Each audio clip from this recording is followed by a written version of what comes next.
First titles నుంచి మాట్లాడుకుందాం.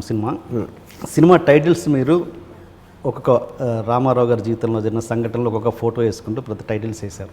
ఈ మధ్యలో వచ్చిన యాత్రా సినిమాలో కూడా అలా చూపించారు. అప్పటికి మీరు ఆ సినిమా చూసి అలా చేశారా, లేకపోతే అంతకుముందే అనుకున్న ప్లాన్? నా టైటిల్స్ ముందే డిసైడ్ చేయడం జరిగింది. సో టైటిల్స్ దానికి బిఫోరే. ఓకే. అండ్ ఈ సినిమా మీరు నిజాలన్నది జనాలకు చూపించడానికి చేశారా, లేకపోతే just to damage TDP party or Chandrababu Naidu అలా ఏమైనా ఎన్నికల ఇదిలో చేశారా, నిజాలు జస్ట్ చూపించడానికి? First of all I'm not a political person. లైఫ్లో ఏ పార్టీకి follow Anu. First of all politics నేను ఎప్పుడు ఓటేయలేదు. సో ఒకరికి ఫేవర్ కానీ ఒకరికి యాంటీ కానీ చేసే ఉద్దేశం లేదు. ఒక రియల్ ఇన్సిడెంట్ జరిగింది ఒక 23 సంవత్సరాల క్రితం. So my intention was to capture the way it is, ఆ ట్రూత్. జస్ట్ నిజాలు చూపించడానికి చేశారు. యా. అలాంటప్పుడు మరి లక్ష్మీపార్వతి గారిని కంప్లీట్గా సినిమాలో ఆల్మోస్ట్ ఒక దేవత అన్నట్టే చూపించారు. బట్ ఆమె ఆ ప్రాసెస్లో ఎంతో నెగిటివిటీ ఉన్నదన్నది చాలామంది జనాలకు కూడా తెలుసు. కొంతమందికి కొన్ని పాయింట్స్ ఉన్నాయి. లైక్ ఆమె పిల్లల కోసము ఇంజెక్షన్స్ ఇప్పించిందని, స్టెరాయిడ్స్ ఇప్పించారని, లేకపోతే నగలంతా ఇంటి నుంచి తీసుకెళ్ళి పంపించేసారని, అలాంటి రకరకాల చాలా ఉన్నాయి. అవి ఎందుకు టచ్ చేయలేదు మీరు? ఇప్పుడు ఫస్ట్ ఆఫ్ ఆల్ తెలుసు అనే మాట కరెక్ట్ కాదు. ఎందుకంటే అది నమ్మకం. ఎప్పుడైనా ఒక చాలా పాపులర్ ఈవెంట్ జరిగినప్పుడు కాన్స్పిరసీ థియరీస్ ఉంటాయి దాని వెనకాల. మీరు 10 మందిని అడిగితే 10 రకాలుగా చెప్తారు. ఎవరు నమ్మేది వాళ్ళు నమ్ముతారు. ఓకే.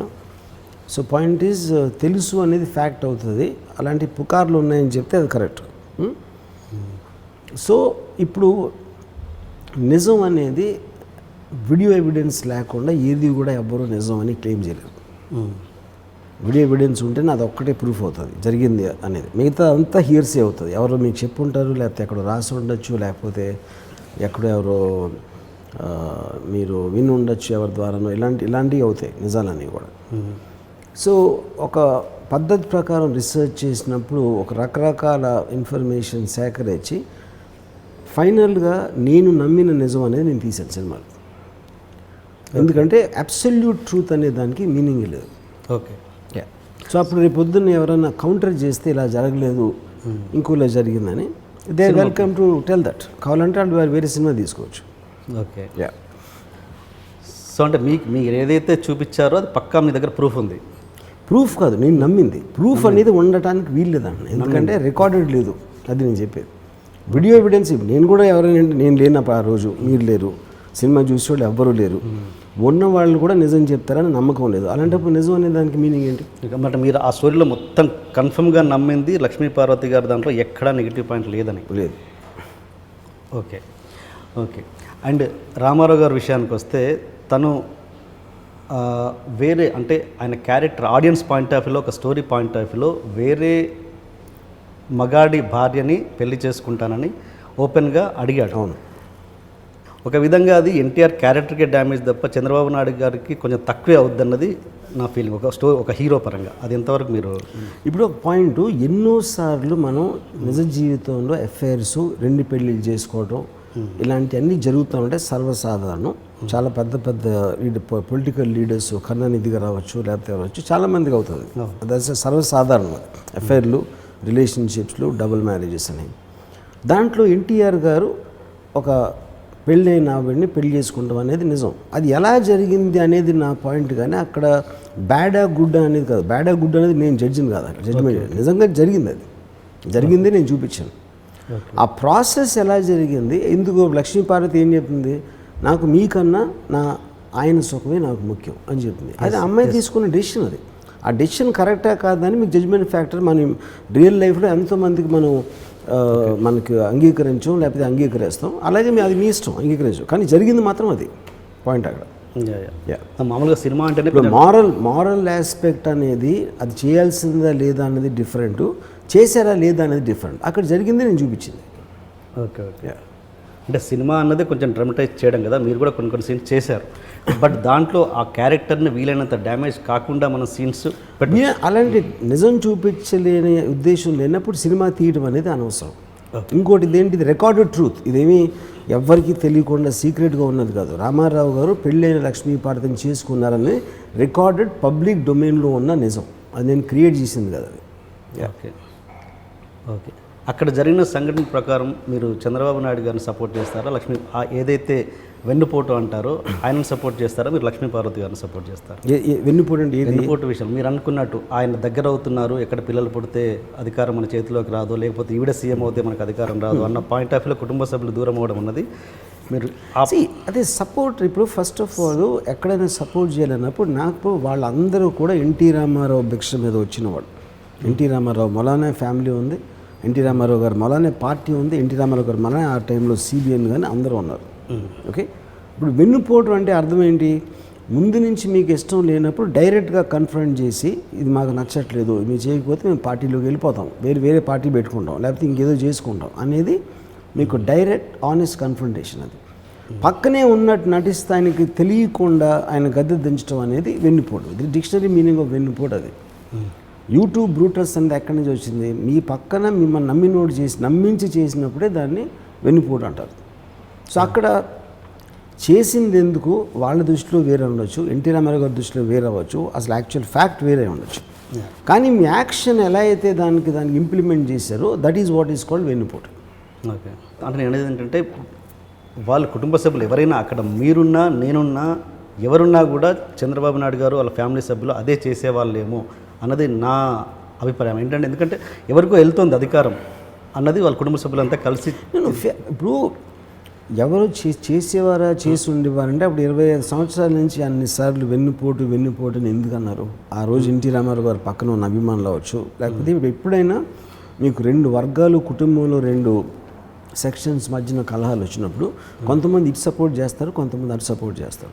వాళ్ళకున్న రిలేషన్షిప్, వాళ్ళకున్న పర్సనాలిటీస్, వాళ్ళకున్న అవసరాలు ఆ టైంలో ఇలాంటి రకరకాల ఫ్యాక్టర్స్ ప్లే అవుతాయి. కానీ మొత్తం అన్నిటికీ బాటమ్ లైన్ అనేది ఇప్పుడు రేపు పొద్దున ఎన్టీఆర్ గారు అంటే అస్సలు ఏమాత్రం అభిమానం లేని ఒకళ్ళు ఉండొచ్చు, సిబిఎన్ గారు అంటేనో లేకపోతే ఫ్యామిలీ మాలో ఎక్కువ అభిమానం ఉన్నవాళ్ళు వేరే వాళ్ళు ఉండొచ్చు. 100% వాళ్ళు సపోర్ట్ చేస్తారు. ఓకే, అది యాక్షన్. కానీ ఏంటి, అందుకని నేను మళ్ళీ రిపీట్ చేస్తున్నాను, నేను ఈ సినిమా జడ్జిమెంట్ చేయడానికి చేయలే. It is about showing the facts how it happened. Okay okay okay okay అంటే సపోజ్ అంటే తను నమ్మింది తను విన్నది సినిమాలు తీసుకుంటూ వెళ్తే సపోజ్ మనం చాలా విషయాలు సొసైటీలో విన్నాం. ఊర్మిళ ఆర్జీవి మధ్యలో ఏం జరిగినది రకరకాల మంది రకరకాలుగా అనుకుంటుంటారు. అది వాస్తవం ఏదో మనకు తెలియదు. ఇప్పుడు రేపు పొద్దున లక్ష్మీస్ ఎన్టీఆర్ తీసినట్టుగా నాలాంటి వాడు ఎవడో ఊర్మిళ ఆర్జీవని తీస్తే మీరు అపోజ్ చేస్తారా? నేను ఎప్పుడు అపోజ్ చేయను, దేనైనా అపోజ్ చేయను. Because the whole point of anything which is in the public domain of a popular personality, anybody can write a book, right a column, talk about it or make a film. That's a fundamental right we have under the constitution. నేను ఎవరిని ఆపటానికి? ఆ interpretation చూసిన వాళ్ళు who will believe and who won't believe, అది ఎలాగో జరుగుతుంది, జరగలేదని కాదు కదా. మీకు సినిమాకి సోషల్ మీడియాలో చెప్పిన దానికి ట్రోల్ చేయడానికి, లేకపోతే ఎక్కడో ఒక కాలంలో ఎవరో రాయటానికి అన్నీ జరుగుతూనే ఉంటాయి, కాన్స్టెంట్గా జరుగుతూనే ఉంటాయి. అదేం కొత్త కాదు కదా. నా గురించి కొన్ని 100 గాసిప్లు ఉంటాయి దాంట్లో. దానికి ఒక సినిమాటిక్ రిప్రజెంటేషన్కి ఏంటి తేడా ఏముంటుంది? సో సినిమాని ఏ విధంగా తీసుకున్నా మీరు ఆబ్జెక్ట్ చేయరు ఫ్యూచర్లో? నేను ఓకే ఓకే. అండ్ సినిమా విషయానికి వస్తే మళ్ళీ బిగినింగ్లో మీరు ఎప్పుడైతే లక్ష్మీపార్వతి గారు సినిమాలో ఎంటర్ అయ్యారో ఆయన దగ్గరికి, ఆయన ఫస్ట్ ఇంప్రెస్ కారు. తను ఫస్ట్ ఇంప్రెస్ కాకుండా కొద్ది పాట తర్వాత బ్యాక్గ్రౌండ్ స్కోరు ఒక సాంగ్ తర్వాత నీ మెచ్యూరిటీ లెవెల్స్ నాకు నచ్చాయి అన్నట్టుగా ఏదో చెప్తారు. నేను అనేది ఏంటంటే ఎక్కడ మీరు సీన్ పరంగా ఏది వెయ్యలేదు, ఎలా ఇంప్రెస్ అయ్యారు అన్నది వెయ్యలేదు, జస్ట్ అది బ్యాక్గ్రౌండ్ స్కోర్ తోటి డెవలప్ అయినట్టుగా చూపించారు. అది చాలా ఇంపార్టెంట్ కదా, ఎక్కడ దగ్గర అయ్యారు అన్నది ఒక యాక్టివిటీ పరంగా కావచ్చు, ఒక డైలాగ్ పరంగా. I don't think it's necessary. ఎప్పుడైనా మనం ఒకరితో మాట్లాడుతున్నప్పుడు దానికి సెట్టింగ్ అయితే చెప్పాను ఫస్ట్ టైం.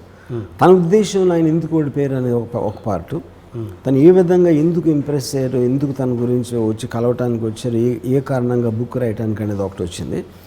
ఈ విషయాల్లో ఇంకొంచెం లోతుగా మాట్లాడింది. ఆ లోతుగా మాట్లాడింది ఎన్నో గంటలై ఉండొచ్చు, రోజులై ఉండొచ్చు. ఒక పర్టిక్యులర్ టైంలో ఆయనకు ఒక ఇంప్రెషన్ వచ్చింది. ఇవి నేను చాలాసార్లు ఒక అసిస్టెంట్ డైరెక్టర్, రైటర్ వచ్చి నా దగ్గర 10 నిమిషాలు, 15 నిమిషాలు, 20 నిమిషాలు మాట్లాడతాడు. ఆ మాట్లాడే విధానంలో నాకు డెఫినెట్లీ తనకి తీసుకుంటానికి ఒక రీజనబుల్ ఛాన్స్ ఉందని నాకు అనిపించవచ్చు. దాని తర్వాత ఫర్దర్ దాంట్లో మన ఇంప్రెషన్ పెరుగుతుంది. కానీ ఒక పర్టికులర్ థింగ్ చేయటం, లేకపోతే ఒక పర్టికులర్ థింగ్ అనటం అనేది దాని మీద ఇంప్రెషన్ అనేది రాదు. మీకు జనరల్గా క్యారెక్టర్ మీద ఇంప్రెషన్ వస్తుంది. Okay okay okay.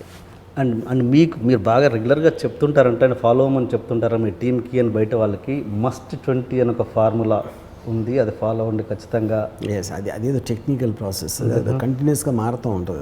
అది ఏదో మీరు ఇక్కడ ఇన్ని చెప్పేదాన్ని మీరు రెగ్యులర్గా ఫాలో అవుతారు, టీం కూడా చెప్తారు. మీ టీం నుంచి మస్ట్ 20 అనేది 3 సంవత్సరాల క్రితం ఫాలో అవుతుంది. అవుట్డేటెడ్ సిస్టమ్ అది ఇప్పుడు.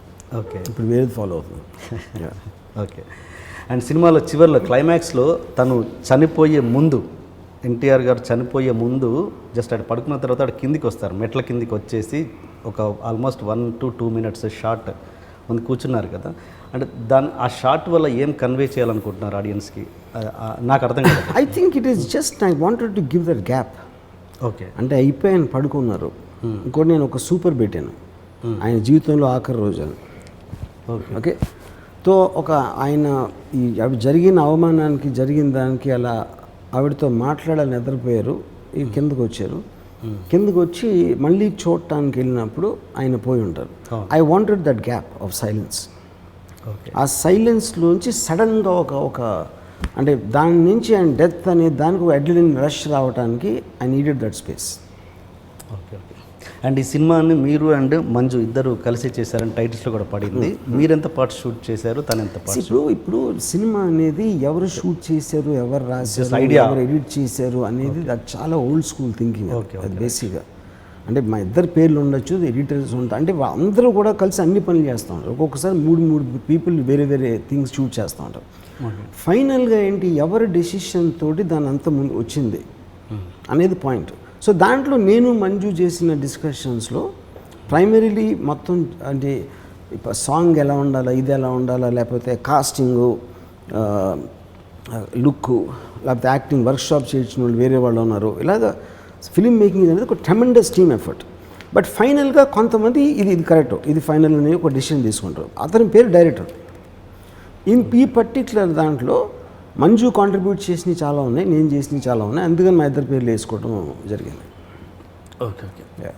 నేను పర్టికులర్గా మీరు ఆన్ ద స్పాట్ ఉండేది, మీరు ఆన్ ద స్పాట్ అనేది మీనింగ్ లేదంటున్నా. Okay, that is very old school thinking.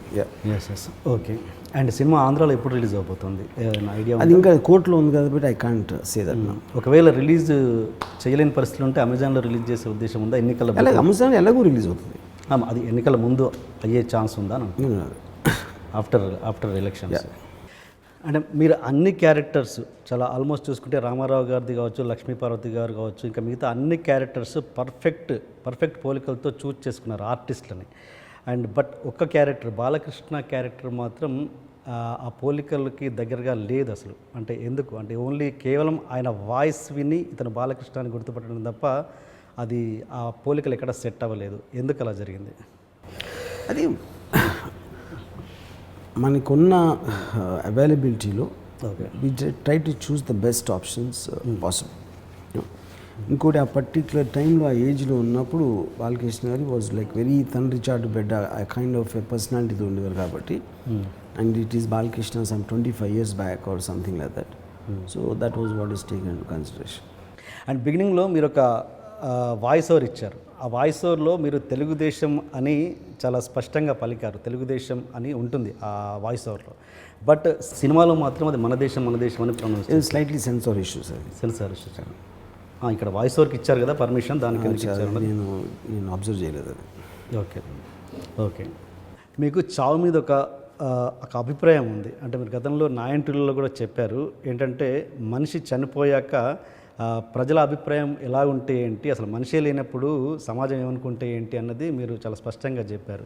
కానీ ఈ లక్ష్మీ ఎన్టీఆర్లో మీరు చివరిలో ఒక వాయిస్ ఓవర్ చెప్పారు ఏంటంటే ఆయన శరీరం చనిపోయి ఉండొచ్చు కానీ ఒక గొప్ప వ్యక్తి యొక్క ఆత్మ ప్రజల గుండెల్లో ఎప్పటికీ శాశ్వతంగా నిలిచిపోతుంది అన్నది ఆ కంటెంట్. అంటే ఎట్లా అంటే మీ ఐడియాలజీ ఏది కరెక్ట్ అనుకోవాలి? ఐడియాలజీ క్వశ్చన్ కాదు. నేను నా గురించి నేను చెప్పినప్పుడు అది నా ideology. I'm telling about NT Rama Rao. నేను I'm not a person who made an impact. I'm not a person, I'm not a political leader. ఏమని ఇదే ఒక వ్యక్తి చనిపోవచ్చు బట్ అతని అవును కరెక్ట్. అదే అంటున్నా, అది ఎన్టీ రామారావు గారి సంబంధం. ఎన్టీ రామారావు గారు is a political leader, is an ఆరాధ్య దైవం for crores of people. I'm not. So నేను నా పర్టికులర్ దాంట్లో నా ఐడియాలజీ ఉంటుంది కానీ it is not generalize for every human being. Each person will have his own way of doing seeing it. అంటే okay, ఇప్పుడు మీరు ఏదైతే సినిమా తీశారో అది జనాలందరికీ ఆల్మోస్ట్ తెలిసిన స్టోరీ. అక్కడ అంటే ఆయన దగ్గరికి వెళ్ళడము, పెళ్లి చేసుకోవడము, తర్వాత కుటుంబంలో ఎలాంటి తేడాలు వచ్చాయి అన్నది, తర్వాత ఆయన ఎలా చనిపోయారు అన్నది జనాలందరికీ ఆల్మోస్ట్ ప్రతి ఇన్సిడెంట్ తెలుసు. కాకపోతే మీరు యథావిధిగా ఎలా జరిగిందో అలా చూపించారు. కానీ కొన్ని సంఘటనలు ఉంటాయి, కొన్ని ఇంట్రెస్టింగ్ థింగ్స్ ఉంటాయి, జనాలకు అవి ఏం జరిగింది ఎక్కడ తెలుసుకోవాలన్నది చాలా క్యూరియాసిటీ ఉంటుంది. అంటే ఈ సినిమా ఈ సబ్జెక్ట్ సంబంధించి కాదు, ఎనీ అదర్ సబ్జెక్ట్స్. లైక్ ఉదాహరణకి బాలకృష్ణ కాల్పుల సంఘటన, అంటే ఆ రోజు ఆ ఇంట్లో ఏం జరిగింది అన్నది ఆ మనుషులకు తప్పించి బయట ప్రపంచానికి ఎవరికీ తెలియదు, ఏదో ఊహించుకోవడం ఫలానా అలా జరిగింది అని. అలాంటి ఇన్సిడెంట్స్ మీ మీద మీకు ఏమైనా ఇంట్రెస్ట్ ఉందా? అలాంటి సంఘటనల మీద సినిమా తీసే ఉద్దేశం ఉందా?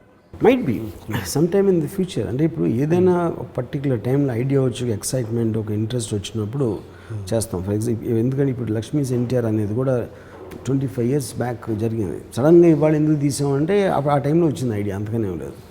So any time I get something which is exciting, I might do it. Okay. And ఇందులో ఆర్జీవీ మార్క్ లేదంటే ఏమంటారు? అంటే regular RGV style of making ఈ సినిమాలో కనబడదు, అది ప్రతి ఒక్కరు గమనించిన విషయమే. అంటే లైక్ కె విశ్వనాథ్ గారు తన స్టైల్ని వదిలేసి శివ సినిమా తీస్తే ఎలా ఉంటుందో, ఆర్జీవీ తన స్టైల్ని వదిలేసి ఒక శంకరాభరణం తీస్తే ఎలా ఉంటుంది అన్నది ఆ పద్ధతిలో ఉంటుంది ఈ సినిమా. అంటే ఎందుకు అంత మార్పు ఏంటి? అంటే మీరు రెగ్యులర్గా ఒక ప్రతి సినిమాలో ఎక్కడో అక్కడ వైలెన్స్ని టచ్ చేసే వ్యక్తి, ఈ సినిమాలో అలాంటివి ఏమీ లేకుండా ఒక శంకరాభరణం లాంటి సినిమాని అందించారు. ఏంటి మార్పు కారణం దీంట్లో అసలు? అంటే ఎప్పుడు వైలెన్స్ని ఖచ్చితంగా టచ్ చేసి నేను స్టార్టింగ్లోనే నేను చాలామందికి నేను ఫస్ట్ చెప్పింది ఇదే, నాకు I wanted to make it platonic love story like Sankarabharanam. దానికి కారణం ఏంటంటే రామారావు గారు, లక్ష్మీపార్వతి ఇద్దరిలో కూడా ఇది కొంచెం గ్రాంధికంగా భాషలో మాట్లాడటం కానీ, తెలుగు లిటరేచరు, ఫిలాసఫీ మాట్లాడే దాంట్లోంచి వచ్చింది. ఓకే, దాంట్లోంచి వాళ్ళ రిలేషన్షిప్ అనేది పెరిగింది. సో ఎప్పుడైనా మీకు టేకింగ్ స్టైల్ కానీ, మ్యూజిక్ కానీ, what ever the cinematic aspects ఏదో సబ్జెక్ట్ మటీరియల్లోంచి మనం డీల్ చేస్తున్న ప్రిన్సిపల్ క్యారెక్టర్స్ లోపల నుంచి వస్తుంది. అది సో ఆటోమేటిక్గా అది చేంజ్ అవుతుంది. Okay okay okay. మ్యూజిక్ విషయానికి వస్తే కళ్యాణ్ మాలిక్ గారు ఆయన్ని చూజ్ చేసుకోవడానికి పర్టికులర్ కారణం ఏంటంటే మీ బడ్జెట్ కానీ, మీకు టైం కేటాయించాలి అంత అనుకోవడమా, లేకపోతే మీ కోరిక ప్రకారం ఇంకెవరైనా అది better music director? Do that. ఈ కైండ్ ఆఫ్ మ్యూజిక్ రావడానికి ఎవరైనా ఆలోచించినప్పుడు నాకు actually it was Sirasri's suggestion. Okay, Sirasri suggest చేసినప్పుడు నేను కొన్ని పాటలు వినటం జరిగింది కళ్యాణ్ ఇది. తనతో మాట్లాడిన తర్వాత I felt he understood what I wanted and he's done a fantastic job. Okay okay. ఎంత మీరు కాదనుకున్నా కూడా ఇది వైఎస్ఆర్సీపీ తరపున ఈ సినిమా తీయించబడింది అన్నది ప్రతి ఒక్కరూ నమ్ముతున్న విషయం. అది అంటే మీరు అంటే ఆ ఫండ్ అందడం వల్లనేనా, లేకపోతే సపోజ్ ఒక టీడీపీ తరపు నుంచి ఏదైనా ఫండ్ వచ్చి మీరు వైఎస్ జగన్మోహన్ రెడ్డి గురించి ఏదైనా సినిమా తీయమన్నా మీరు తీస్తారా? ఇప్పుడు వైసీపీకి సంబంధించినది అయితే ఫస్ట్ ఆఫ్ ఆల్ ఈ స్టోరీలో మీకు కాంగ్రెస్ కానీ దానికి సంబంధించిన ఏ క్యారెక్టర్ లేదు.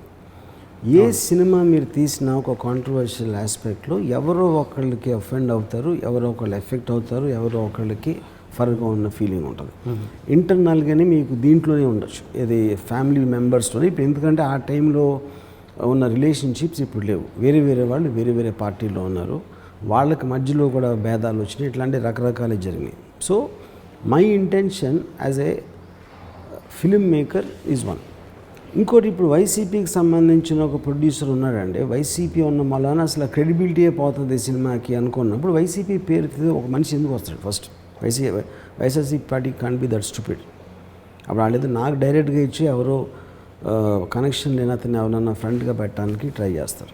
బట్ ఇలాంటి వాటిలో ఎవరు నమ్మేది వాళ్ళు నమ్ముతారు, మనం ఏం చెప్పినా సరే. So it's better not to explain only. And కథానాయకుడు చూసుంటారు కదా మీరు, ఆ టైంలో మీరు క్రిష్ గారు మీకు పరిచయమైనా మాట్లాడారు ఎప్పుడైనా? Of course.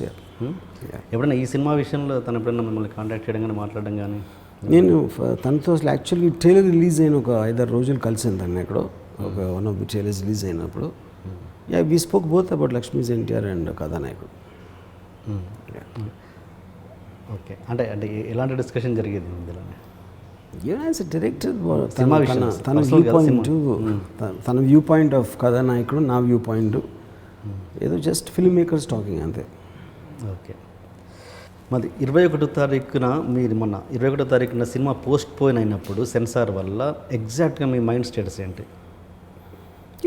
నేను అసలు ఎప్పుడు దేన్ని సీరియస్గా పట్టించుకున్నాను. సీరియస్గా ప్రెస్ మీట్ పెట్టారు, అప్పుడు అంత కొంచెం కంగారు పడ్డట్టు. అది బేసిక్గా నాకు వచ్చిన ఇన్ఫర్మేషన్ ఏంటంటే they don't see the film till after the election. First phase అయ్యే వరకు చూడడం అని ఒక సెన్సార్ బోర్డులోంచి క్లెయిమ్ చేస్తూ ఒక పర్టికులర్ ఫోన్ వచ్చింది. దానివల్ల నేను రియాక్ట్ అయ్యి, because is against the rules for censor board to refuse to see on any ground cinema ఏంటో తెలియనప్పుడు, దానివల్ల నా ప్రెస్ మీట్ పెడదాం అనుకున్నాం. కానీ దాని later we got to know that is a false news. అది ఓరల్గా ఎవరో చెప్పింది మన ఆఫీస్ వాళ్ళు సీరియస్గా తీసుకున్నారు. ఆ మిస్ఇన్ఫర్మేషన్ క్లియర్ అయినాక I cancel the press meet. Okay. ఫైనల్గా దీంట్లో మీరు ఈ కథ పరంగా బయట ఉన్న వ్యక్తిగా, సమాజంలోని వ్యక్తిగా మీరు ఎన్టీఆర్ గారు తీసుకున్న నిర్ణయాన్ని మీరు ఎలా సమర్థిస్తారు? అంటే వేరే వాళ్ళ భార్యని తను పెళ్లి చేసుకుంటాను అన్న అభిప్రాయాన్ని పట్ల మీరు ఒక సమాజంలోని వ్యక్తిగా ఎలా దాన్ని సమర్థిస్తారా, వ్యతిరేకిస్తారా? ఇప్పుడు అలాంటి ఏదైనా అయితే ఉందో అది ఆ వ్యక్తులకు సంబంధించిన ఒక పర్సనల్ వ్యవహారం. ఒక వ్యక్తి 3 పెళ్ళి ఎందుకు చేసుకున్నాడు, ఒక వ్యక్తి వేరే వాడు పెళ్ళైన భార్యను మళ్ళీ చేసుకున్నాడు అంటే వాళ్ళిద్దరూ వేరు వేరు వ్యక్తులు. వాళ్ళిద్దరు ఏ పరిస్థితుల్లో కలిశారు, వాళ్ళ ఎలాగ వాళ్ళ రిలేషన్షిప్ ప్రోగ్రెస్ అనేది అది చాలా పర్సనల్ థింగ్. దాని గురించి బయట వాళ్ళు కామెంట్ చేయటం అనేది నేను అంగీకరించు ఫస్ట్ ఆఫ్ ఆల్. ఎందుకంటే మీకు అనుభవం జరగలేదు, మీరు ఆ పరిస్థితిలోంచి రాలేదు. కాబట్టి you can have a choice whether to interact with them or not. కానీ వాళ్ళ మీద జడ్జ్మెంట్ పాస్ చేసే అధికారం అనేది ఎవరికీ లేదు.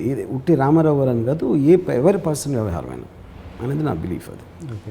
బట్ మీరు సినిమాలో చూపించలేదు, కానీ ఎలా దగ్గరయ్యారన్నది మీకు తెలిసిన నిజం ఏంటి? ఎందుకు అంత దగ్గరయ్యారు లక్ష్మీపార్వతి గారికి అన్నది మీకు తెలిసిన, అంటే సినిమాలో నేను సినిమాలో చూపించింది అదే కదా. చూపించినట్టే ఓకే, బ్యాక్గ్రౌండ్ మౌంటేజ్ లాగా చూపించారు కొంచెం, అంటే రియల్ మౌంటేజెస్ కదా. ఆవిడ ఎలా మాట్లాడతారో, ఏం మాట్లాడతారో, ఆ పర్టికులర్ టైంలో ఆయనకున్న మానసిక పరిస్థితి ఏంటి, దాని వలన అంత.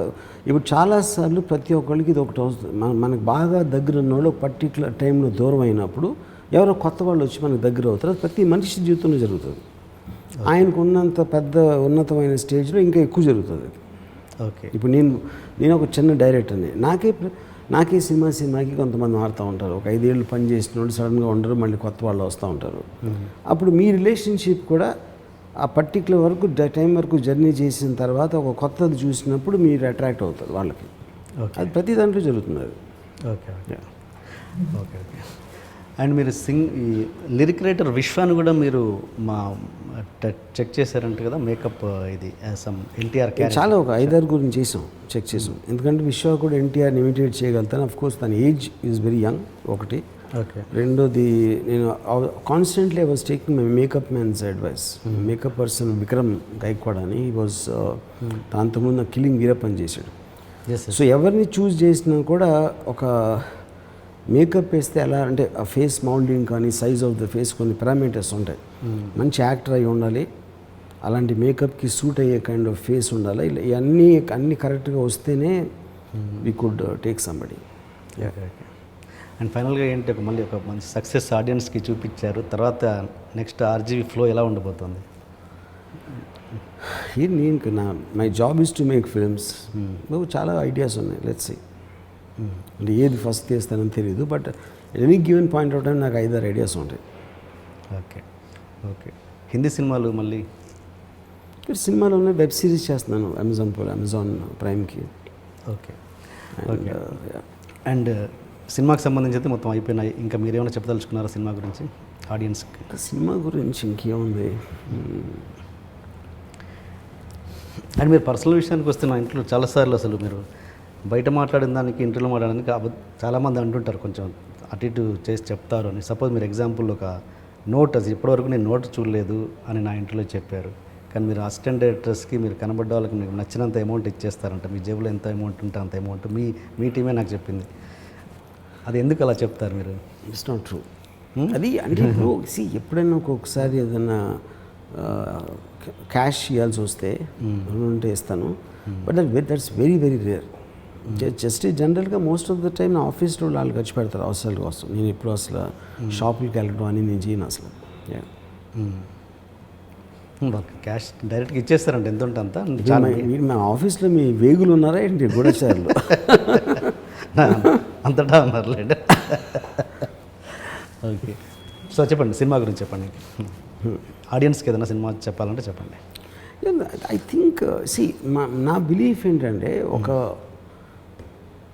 ఒక టైంలో NT Rama Rao is the most popular person ever in Telugu people in the world. And Viceroy episode దానికి సబ్సిక్వెంట్ ఈవెంట్స్లో ఆయన పదవి నుంచి ఎందుకు దింపారు అనేది it's watershed event in the history of Telugu Andhra Pradesh politics. You know అది చాలామందికి తెలుసు ఏమేం జరిగింది. కొంతమందికి పర్స్పెక్టివ్స్ డిఫరెంట్ ఉండొచ్చు, కొంతమందికి కొన్ని విషయాలు తెలియచ్చు, కొంతమందికి వేరే విధంగా తెలియచ్చు. యూనో వాళ్ళు నమ్మేది. ఇప్పుడు ఫర్ ఎగ్జాంపుల్ చాలామంది ఆవిడ సూట్ కేసులు బంగారం క్యాష్ పట్టుకుని పారిపోయారని కొంతమంది నమ్ముతారు. ఒకవేళ తిప్పరాజు రమేష్ అనే ఒక అతను అసలు ఇంట్లో డబ్బులు లేవు ఆవిడ తీసుకెళ్ళడానికి ఏముందని ఆయన అంటాడు. మూడో వాళ్ళు ఇంకోటి ఏదో అంటారు. So everybody will believe what they want to believe. అందులో నేను కూడా అవ్వచ్చు, కాదని నేను అంటలేదు. ఓకే, కానీ మీకున్న సోర్స్ తోటి మీకు ఇప్పుడు ఫర్ ఎగ్జాంపుల్ నేనున్నాను అనుకోండి, నన్ను పిచ్చోడు అనుకునే వాళ్ళు అంటారు, జీనియస్ అని వాళ్ళు అంటారు, ఆడ పెద్ద తెంగరోడు అంటారు, చాలా మంచోడు అంటారు, ఇప్పుడే నచ్చితే డబ్బులు ఇచ్చేస్తారని మీరు నాకు కొత్త విషయం చెప్పారు. ఇన్ని పర్స్పెక్టివ్స్ ఉన్నప్పుడు ఎవరైనా 100% ఇదే కరెక్ట్ ఆర్జీవీ అని ఎవరు చెప్పగలుగుతారు? ఎలా చెప్పగలుగుతారు? ఏది I'm talking about something as small as me. అదే మీరు ఎన్టీ రామారావు దగ్గరికి వచ్చేసరికి the number of view points ఇంకా ఎక్కువ అయిపోతాయి. ఎందుకంటే ఎక్కువ మంది తెలుస్తారు, వాళ్ళకి ఎక్కువ లాస్ అండ్ గెయిన్ ఉంటుంది అది బిలీవ్ చేసే టైంకి. యూనో ఇప్పుడు నేను ఒక పర్టిక్యులర్ పర్సన్ నేను ఎన్టీ రామారావు గారు పక్కనే ఉండే ఒక మనిషి ఏమో అసలు పాతకి మొత్తం నాశనం చేసేసింది రామారావు గారు అని చెప్పాడు. అదే టైంలో ఇంకొక అతను అసలు లక్ష్మీపార్తి కంప్లీట్లీ స్కేప్ గోడ్ అండి. ఆవిడ ఎప్పుడు కూడా అసలు ఈ పాలసీ డెసిషన్స్ మీటింగ్లో ఒక్కసారి నేను చూడలేదు రూమ్లో కూర్చుంటాం. ఎవరన్నారు? ఇది లోక్సత్తా జయప్రకాష్ అన్న. ఓకే, సో పాయింట్ ఏంటంటే ప్రతి వాళ్ళు కరెక్ట్ అవ్వచ్చు, ప్రతి వాళ్ళు కరెక్ట్ కాకపోవచ్చు. అప్పుడు వాళ్ళు విన్నారా, వాళ్ళు చూసారా ఆ పర్టికులర్ టైంలో అని మనిషి రిలేషన్షిప్స్ అన్నీ కూడా ఎప్పుడు కూడా ఒకలాగా ఉండవు. ఇంకోటి టైం పీరియడ్ మీకు చాలా రోజులు తెలిసి. ఫర్ ఎగ్జాంపుల్ ఒక చిన్న ఆఫీసర్ దావుద్ ఇబ్రాహిం గురించి నాకు ఇద్దరు, ఒకడేమో అసలు ఆడు ఏం లేదని పిరిగి పొందాడు, ఆడు ఉట్టి మీడియా తయారు చేసింది పెద్ద పేరు ఇచ్చింది అన్నాడు. నాకు చెప్తా దావుద్ ఇబ్రాహిం చాలా క్లోజ్ ఆడు. అదే మీటింగ్లో ఇంకొకసారి అసలు దావుద్ కన్నా తెలివైనడు ధైర్యవంతుడు ప్రపంచం లేడని చెప్పాడు. రెండు కరెక్టే ఉండొచ్చు, ఎందుకంటే ఫస్ట్ది వేరే సిచ్యువేషన్లో ఆడి మెమరీ, సెకండ్ది వేరే సిచ్యువేషన్లో ఆడి మెమరీ. సో ఇప్పుడు నేను పిచ్చిగా మాట్లాడవచ్చు, ఇదే ఇంటర్వ్యూలో పిచ్చి ఆన్సర్ ఇవ్వచ్చు, ఇదే ఇంటర్వ్యూలో చాలా మంచి ఇంటెలిజెంట్ ఆన్సర్ కూడా ఇవ్వచ్చు. ఎందుకంటే మనుషుల్లో కన్సిస్టెన్సీ అనేది ఎప్పుడు ఉండదు. అప్పుడు ఉన్న ఆలోచన బట్టి మీకు ఒక ఎక్స్ప్రెషన్ వస్తుంది. కన్సిస్టెన్సీ అనేది ఇంపాసిబుల్ ఉండడం ఏ మనిషి కూడా. You know so similarly NT Rama Rao గారు ఇప్పుడు నాదెళ్ల భాస్కర్ని అడిగితే ఆయన ఒకలాగా చెప్తారు, సిబిని అడిగితే ఒకలాగా చెప్పవచ్చు, లక్ష్మీపార్తిని అడిగితే ఒకలాగా చెప్పవచ్చు, ఇంకెవరిని అడిగితే ఒకలాగా చెప్పవచ్చు, మోహన్ బాబు గారిని అడిగితే ఇంకోలా చెప్పచ్చు. అన్నీ కరెక్ట్ అంటే వాళ్ళకు ఉన్న ఎక్స్పీరియన్స్ వేరే ఆయనతో. అది నా పాయింట్. మనిషి ఒకడే ఉంటాడు కానీ అలాగా నేను వింటున్నప్పుడు వేరియస్ వర్షన్స్ నాకు ఎక్కడో ఒకదానికి నేను కనెక్ట్ అవుతాను. This I think is the true NTR అని. యూనో అందుకనే నేను చెప్పేది ఏంటంటే నిజం అనే దానికి ప్రూఫ్ లేనప్పుడు ఏది బిలీవబుల్గా ఉంటే అది నిజం. ఇప్పుడు మేము పబ్లిక్ రివ్యూస్ చూడండి లక్ష్మీస్ ఎన్టీఆర్ 90% ఆఫ్ ద మాట్లాడే వాళ్ళు నిజాలు ఉన్నట్టుగా చూపించారు అన్నారు. వాళ్ళకి ఎట్లా తెలుసు నిజాలు? వాళ్ళు అనే ఉద్దేశం ఏంటంటే చూస్తున్నప్పుడు నమ్మదగ్గదిగా ఉంది, ఇలా జరిగింది అన్నట్టే ఉంది అనిపించింది వాళ్ళకి. హిస్టరీ ఎక్కడైనా అదే ఉంటుంది ఎప్పుడైనా మీరు మంది, ఎందుకంటే వీడియో ఎవిడెన్స్ లేదని. ఇప్పుడు షాజహాన్ జైల్లో పెట్టాడు ఔరంగజేబు అని విన్నారు కదా, మీరు చూసారా? చూడలేదు. ఫోటో ఉందా? లేదు. వీడియో ఉందా? లేదు. ఎవరో చెప్పారో ఎవరో రాశారో మనం వింటున్నాం. అది హిస్టరీ అనే దానికి మీనింగ్ అది. కానీ అలా నమ్ముకున్నది మనం నమ్మింది తీసుకుంటూ పోతే మీలాగా 10 మంది 20 మంది సొసైటీలో వాళ్ళకి నచ్చింది తీసుకుంటూ పోతే అది తప్పులు నిజాలు అవుతాయి. నేను అదే చెప్తున్నాను కదా. అప్పుడు ఫైనల్గా మీరు సోషల్ మీడియాలో 1000 వెర్షన్స్ ఉంటాయి ఏ ఈవెంట్ జరిగినా. ఆ 1000 వెర్షన్స్లో ఫైనల్గా ఎక్కువ మంది జనాలు నమ్ముతారు. ఎందుకంటే నమ్మదగ్గదిగా ఉంటుంది అది. నమ్మదగ్గది నిజం అనే అవసరం లేదు, కానీ మనకి వేరే మెథడ్ లేదు. మీ దృష్టిలో ఎక్కువ రీచ్ ఉన్నది నమ్మదగ్గదన్నదా? ఎక్కువ మంది నమ్మిందే ట్రూత్ అవుతుంది, లేకపోతే మీకు వేరే విధంగా అవ్వటానికి వీలే లేదు కదా, అప్పుడు దాసేయాలి. Okay okay. ఇప్పుడు ఇన్వెస్టిగేషన్ కూడా మీరు చేసినప్పుడు మీకు సర్కమ్స్టాన్షియల్ ఎవిడెన్స్ ఉంటుంది, మటీరియల్ ఎవిడెన్స్ ఉంటుంది, ఐ విట్నెస్ ఉంటుంది. వాటన్నిటి సమ్మేషన్ టోటల్లోనే మీరు ఒక కేసు కన్విక్ట్ చేయగలుగుతారు. ఓకే. యా, ప్రతి క్రైమ్కి అంత వీడియో ఎవిడెన్స్ ఎలా ఉంటుంది ఉండదు కదా. అది యా, ఎంత బిలీవబుల్గా ఉంది మనం చేసిన సిచ్యువేషన్లో అనేది. ఇంతకీ ఆర్జీవి ధైర్యవంతుడా పిరికి పొందా? I understand things. నేను ధైర్యవంతుని కాదు, పిరికి పందుని కాదు. నాకున్న బేసిక్ స్ట్రెంగ్త్ ఏంటో నాకు తెలుసు, నాకున్న వీక్నెస్ ఏంటో తెలుసు, నాకున్న ఒక డ్రైవ్ ఏంటో నాకు తెలుసు. ఆ క్లారిటీ నాకు ఉంది కాబట్టి I will do anything based on that. చూసే ఆడియన్స్కి మాత్రం చాలా మున్నోడు, చాలా ధైర్యవంతుడు, ఏదైనా చేయగలుగుతాను అన్న ఫీల్లో ఉంటాడు. అది మీరు యాక్సెప్ట్ చేస్తారా? అది ఐ థింక్ వాళ్ళకి అర్థం అవుతుంది కాబట్టి. Everybody has the same power, నాకేం ఎక్స్ట్రా పవర్ లేదు. Under the constitutional rights in democracy nobody can do anything. CM మహారాజు కాదు, డిక్టేటర్ కాదు. ప్రైమ్ మినిస్టర్ మహారాజు డిక్టేటర్ కాదు. ఉరేసేయండి, లేకపోతే చంపేయండి, కొట్టేయండి అని చెప్పడానికి. They are all doing a job. Like I'm also doing a job, you're also doing a job. Okay. As long as మీ లీగల్ కాన్స్టిట్యూషనల్ రైట్స్లో చేసినప్పుడు you are as powerful as the next person. ఎవరికి ఎక్కువ speciality ఏం లేదు అక్కడ. Okay. అంటే ఆ గట్స్ ఎక్కడి నుంచి వస్తాయి? ఏదైనా గట్స్ కాదని ఇప్పుడే చెప్పాను కదా, అండర్స్టాండింగ్ అని చెప్పాను. అండర్స్టాండింగ్ వాళ్ళకి అండర్స్టాండింగ్ చేసుకునే టైం కానీ ఒక